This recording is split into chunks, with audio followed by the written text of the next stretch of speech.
वृत्तालये सन्त्यज्य अन्यत्र गच्छन्ति तदैव सम्यक् भविष्यति। एषा एव अस्माकं प्रार्थना इति। अन्ते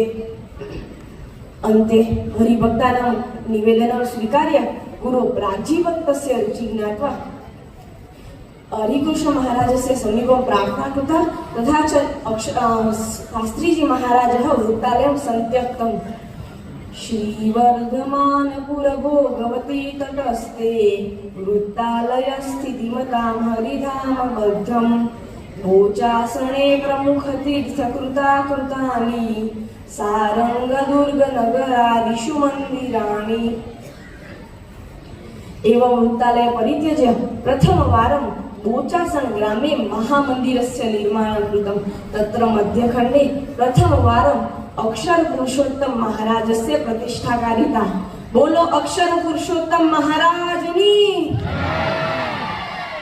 एवं यत्र श्रीहरिना यत्र यत्र मन्दिरं संकल्पितं तत्र तत्र अपि सारङ्गपुरे, गोमण्डले, अटलादरा ग्रामे तथा च दुर्गपुरे अपि महामन्दिरस्य निर्माणं कृतं।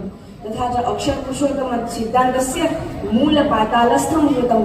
तस्मिन् समये धनस्य, अन्नस्य, जनस्य तथा च पाषाणमपि अल्पताम् आसीत्। तथापि भगवतः कर्तृत्वबलेन शास्त्रीजी महाराजः महामन्दिरस्य गगनचुम्बितानि मन्दिराणि निर्मितानि। एवं नैककष्टानि सोढ्वा BAPS संस्थायाः स्थापना कृता। अक्षर पुरुषोत्तम सिद्धान्तस्य मूर्तिमान् अभवत्। स एव सिद्धान्त अस्माकं सर्वस्व भवेदिति। सिद्धान्त सर्वस्व बालकानां वयं तु न सामान्य बालकाः, वयं तु सिद्धान्त पुरुषः, सिंह पुरुषः, शास्त्री राजस्य सिंहपुत्राः। आगच्छन्तु वयमपि अक्षर पुरुषोत्तमस्य योद्धारः भवेम।